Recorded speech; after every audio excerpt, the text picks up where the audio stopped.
So what was the claim here?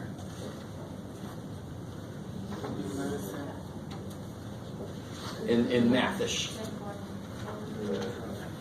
So 10.4 is the what? 10.4 is the sample mean.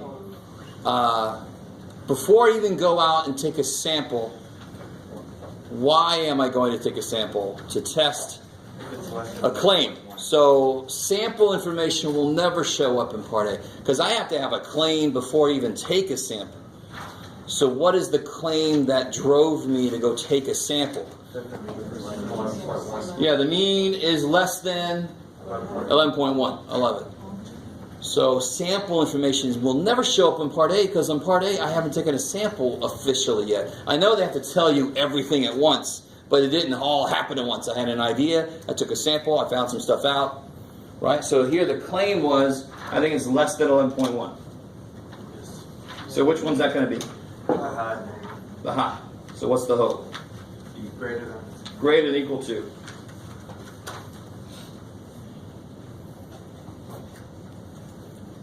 So will it be a one or two tail test? One. What side? Left. Cool. So it's a one tail test.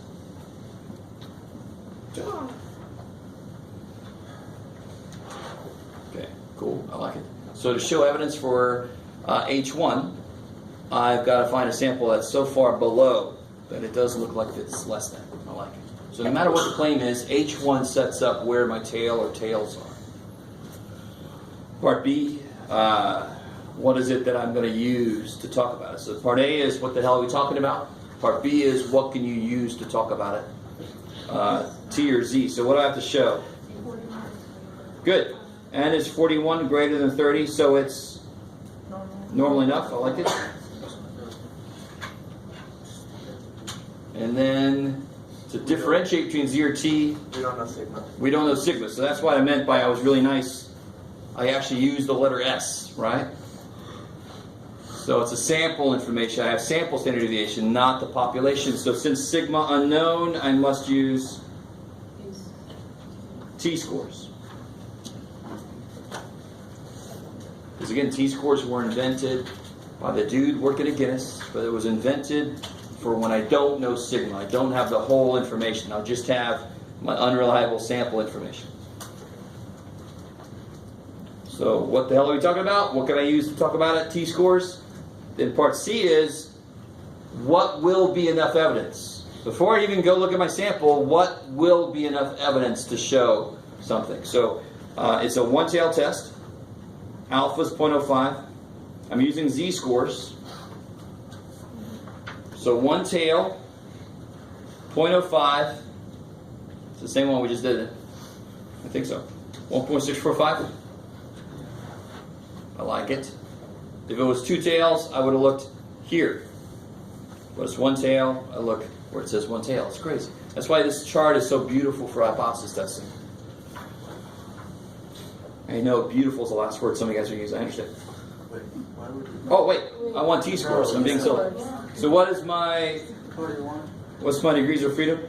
40. 40. It's okay to speak up. You never know when I go temporarily insane. So since I want a T-score, I have to stop 1.64. at 40. 1.684, I like that.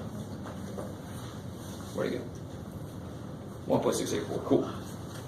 So T is 1.684. Where's that going to be? So when I put it on the chart, what's it going to have to become? Negative. Good, just because it's on that side. So if my, we'll go ahead and call it T star. If T star is Less than less than negative 1.684, we will be able to reject the null, support the high. Again, it's because the null always includes the possibility that it is right there in the middle. So if I get far enough away from that, I can say it looks like that's wrong. That's why I always reject that guy or fail to reject that guy. Okay, so now that I've set up, what the hell are we talking about? What can I use to talk about it? What will be enough evidence? And then I go see if I got enough evidence. That's where I bring my sample in. So what do I know for my sample? What's X bar? 10.4. Yeah, 10.4. What was S? 2.04. So what do I have to do to that? Divided by. Good. And N was what? 41. 41. So S X bar will be 2.04 divided by square root of 41, which is 0.319. So this is an automatic thing that you do. Every time you do a hypothesis test for a mean, you're going to do all this here. And now I can make a z-score because I did all this for myself. It's going to be my data, 10.4. 10.4, minus what we're assuming the middle to be, 11.1, divided by, 1.319. yeah. So we get a 2.5. 2.19. 2 point who? 19. Oh, that's off. So negative 2.19. I like it. What's up?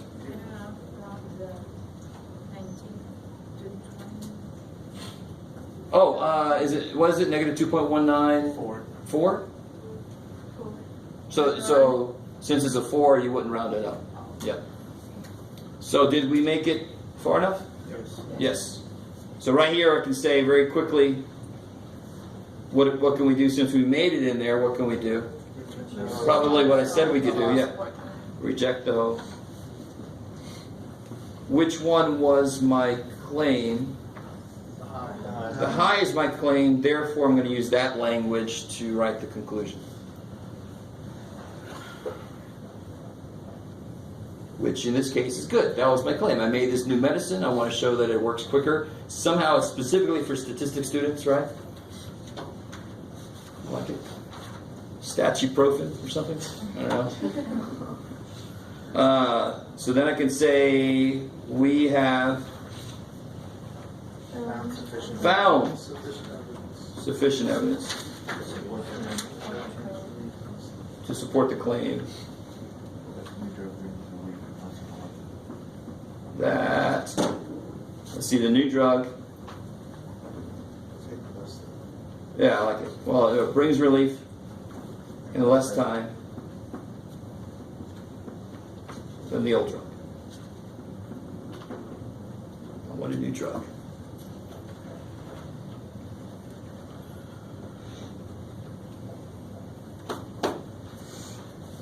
Cool, I like it. Should be a co-requisite course for this, me being translating from Jeffian to English, but hopefully we have found sufficient evidence to support the claim that the new drug brings relief in less time than the old drug. I like it. So somehow bring back in the physical reality of what the hell we're doing. I like it. All right. So, let me do this back.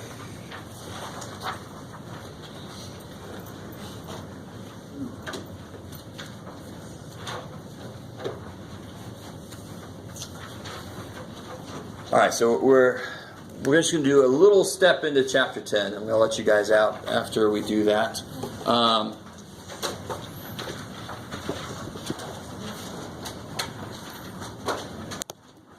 I can sense the brain strain. So let's get 10.1. Yes, 10.1. I'm actually going to go in order. I agree with them on this part. Oh, before I go too far, do you guys know Freddie Mercury? Oh, yeah. Okay. Do you know Freddie Mercury, if I say that name? Yeah. Yes, okay, good. Most of you, okay, I like it. Some of you guys like it. No. Who is Freddie Mercury? Queen, I love it. I'm not even going to try. I heard about this on the radio. There's a new study that they did of his voice to see how unique it really was. And they broke it down. They found all these components of his voice. So if you're big into singing the music and you like Freddie Mercury, you might want to look up the study they did. I love it when I know some students are out there going, man, they got to get math into everything. Stupid. But this is just really... we kind of have a feeling that it's different. It's nice to have actual measurements showing that it was different and how it was different. But one little thing I want to show you, there's a lot of cool stuff about the frequencies and the harmonics and so forth. And how do you say it, vibrato? And there's, I can't even do it. But you see right here, whatever test they used, they were talking about two different groups of people that had certain ways of talking, and they analyzed how they sounded when they were trying to sing, and they found that there was a significant difference between the two groups. Right? So that's sort of like what we're doing. When the p-value is really small, when the probability that it just would happen on random is small, then what's more likely is there really is a difference. Right? That's exactly what we're doing. So that's what I was saying earlier. Anytime you want to analyze something statistically, this is one way to do it, this kind of test. Now there are, you might be able to imagine, a lot more tests that you could do based on what situation you're in, but this is a very often used one. And the p-value is what's reported in the journal, so you can make up your own mind. Anyway, so I thought that was kind of nifty because, I like Freddie Mercury, and that was a neat little study about that. Okay. So let's get a little bit into chapter 10. The main difference with chapter 10 is it's getting closer to what happens in real life. And whenever you do that in math, the math is going to get a little more cumbersome because real life itself is a little more cumbersome. There's more variables, there's more going on, right? I don't want to make you feel like, oh my God. So all the steps are going to stay the same. It's just that the formula that we normally use for the z-score for means, let's start with just means. The formula we normally use is this little dude here, become a minus sign. There you go. Right, we change the standard deviation, and then we do our data minus the mean of all the means. That's what we just did. Are you guys kind of with me? How many samples are showing up in that formula? One. And I just took one sample. So, here we go. All right. I am going to do something that makes more sense in the real world. For example, to test a drug, we normally make two groups. There are two samples of people, right? So I'm going to get a sample mean from these guys who took the real drug and a sample mean from the people that took a placebo. Normally you would have a third group, but that would require different analysis to do studies between three groups of things. Holy shit. So let's keep it as two. Thank God. So I need to create a formula in the same format that has room for both samples to show up. So what am I trying to show when I do a study? If I make a new drug, like the one we just did, and I want to show it takes less time, I want to show that the people that take the drug, their mean is not only different from the mean of the people that took a placebo, but it's different enough. It's far enough away. Once again, I'm making a z-score to see how far away. So if these guys, it took 9 minutes, and these guys took 8 minutes and 52 seconds, that's not very different. Right? They not only do they have to be different, they have to be very different. And that's the whole idea behind these hypothesis tests we keep doing. So, all right. And what am I fighting against? Let me see if you guys get this. If I make a new drug, and I think it's different from the old drug, what am I fighting against? What am I trying to disprove? That the two drugs are the same. I love it. So almost always, especially for us right now in this class, the two means, the mean for one group and the mean for the second group, we're fighting against this. We want to show this is not true. In fact, what do we want to show then? We want to show that either the mean is, so I mean, this could be equal to and this could be not equal to, right? I like it. But somehow I'm trying to fight against the possibility that those are the same. I'm trying to show that there's a difference between the two, right? I'm trying to show that the difference is different from zero. So really what I'm saying is I want to show that this is false. I like it. So that means that either that could not be equal to that, or this could be bigger than that, or this could be less than that. All the things that H1 could be. Do you guys see that? So I'm trying to show that the difference between them is not zero. So how could it not be zero? They could be not equal to each other. One could be bigger, or the other one could be bigger. All right. So we are still going to have two-tailed tests. We're going to have one-tailed test, just like we did before. I like it, maybe. But so here's the thing. So let me show you the full-blown formula here. It's going to get interesting. So instead of just having one mean, sample mean minus another mean, I'm going to have x bar 1, like the sample mean for my first group. I have x bar 2, the sample mean for my second group. That difference, stay with me now. What's really nice is I'm about to write a piece of this that officially is there, and it's going to immediately go away. And I'll see if you guys see why. So that's, instead of one sample mean, I've got two sample means. Is that cool? Instead of one population mean, I have two population means. Right? The population of people that would take my drug, and the population of people that would take a placebo. Two different populations. Or it could be men and women, Republicans, Democrats, whatever. Right? Cats and dogs. Laying together, it's the apocalypse. So then we have over here. Okay. Now real quick, right? Immediately, let me say this. What does the null hypothesis say about this difference? It equals 0. So this is basically always going to go away. Oh, yeah, thank God. So my formula is not as big as it could have been. Because the null hypothesis is those are equal to each other, that the difference would be 0. So that just goes away. That's awesome. So I really want to make sense. What I've got so far, which makes sense, is I first got to calculate, well, how different are these two groups? Right? Is there a difference between the two groups? And when I divide by the standard deviation, that's going to become a z-score. So the top so far makes sense. How far apart are the two groups, period? Okay. So here comes the weird part. I don't know if it's already been weird for you. Here comes the official weird part. Let me get rid of this here. It's bugging me.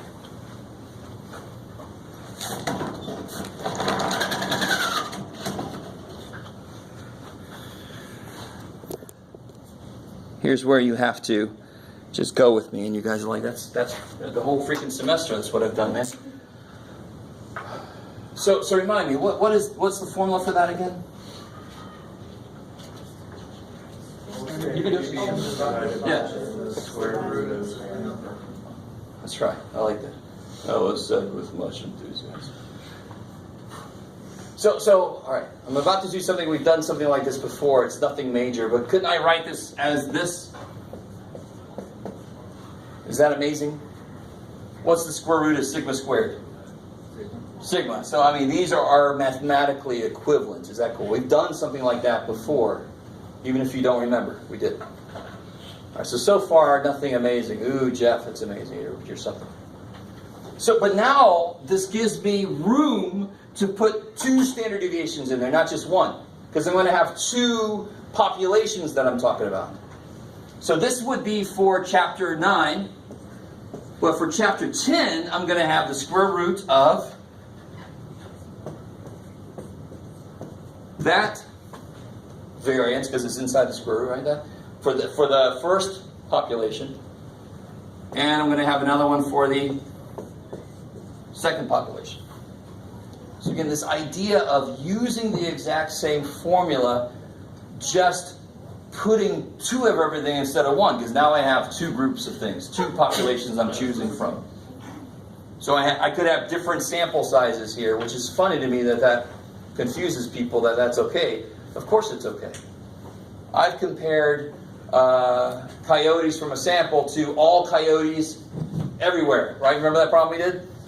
I would say that those are very different sizes of groups, but so they don't have to be the same size. So I got two different sizes. What do you think, Siri? All right.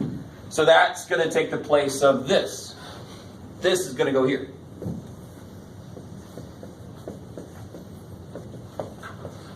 Come at 2.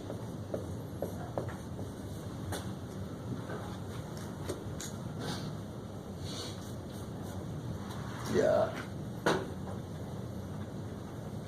So now that is my Z star. Now can you imagine if I didn't have the population standard deviations, what would be here instead? If I only had the sample standard deviations, I would put what there? S1 and S2. And this would officially be T star, but who cares? So it's the same as before. If you know the population standard deviations, you're allowed to use z-scores. If I only know S, I have to use t-scores. Everything else basically stays the same. It's just that when I go to calculate my z-score for my sample, I've got to use this formula because now I have two freaking samples. So real quick, a real quick little example of using the formula, not a full-blown hypothesis test. We'll do that next time. Let me see. I don't need this anymore here, do I? And before I forget, just to keep this going, that you guys are feeling really, really good, here's quiz Tuesday. Sorry. Today's Thursday. On hypothesis test for a mean.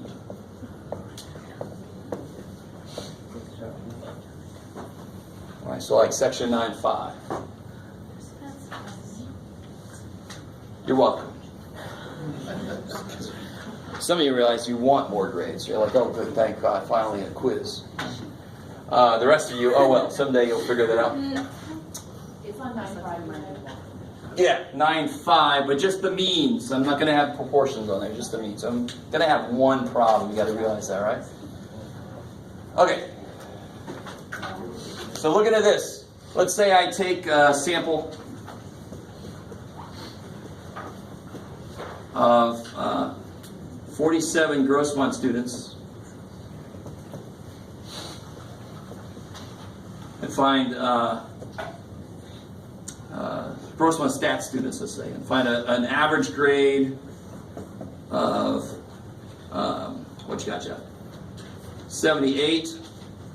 Standard deviation, let's say, is 11.4. I like it. So in the actual problems, they're not necessarily going to give you little symbols with little ones on them. You have to call one of the groups the ones. So their mean is going to have a little 1 on it. Their standard deviation is going to have a little 1 on it. So you put it in the right place in the formula. And then we take, let's say we take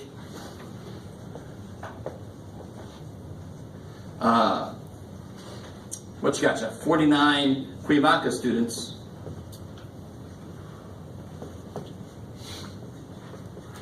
Can find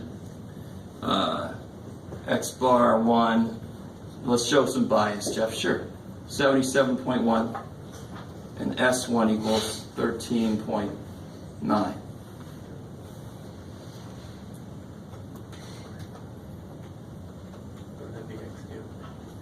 X2, yes, sir. I got all stuck in the hole. So that's my second group. So what's N2? 49. And N1? 47, good. So it's a really good idea to summarize this for yourself from the write-up and summarize for a group 2 from the write-up. And now it's just plug and chug, right? The only difference between the formula I've got up there and what I need to use here is I don't have sigma, but I'm just going to put the S1 in there instead. That's my best guess.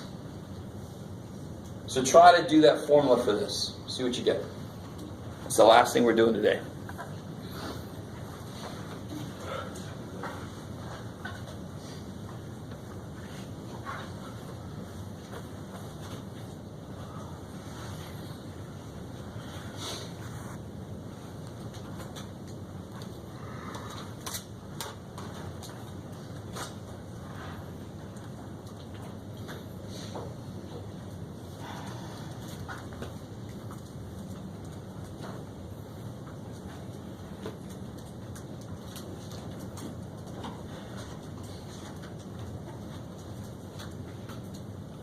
There's so many places to make mistakes here, it's crazy.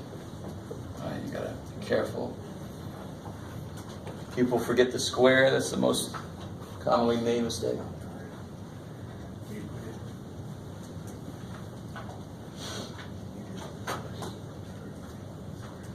Oh, I like it. How did you make it show up this time? I'm still learning. Oh, yeah. Wait a minute. Oh, I'll tell you.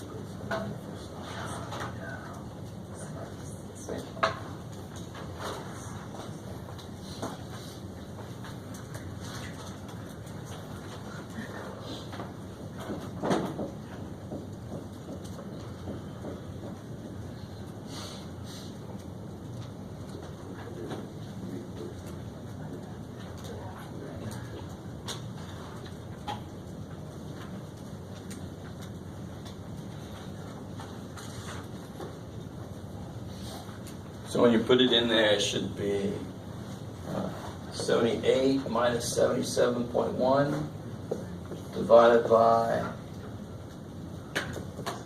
0.4 squared over 47 plus 13.9 squared over 49. Somebody want to venture there? Got what they got?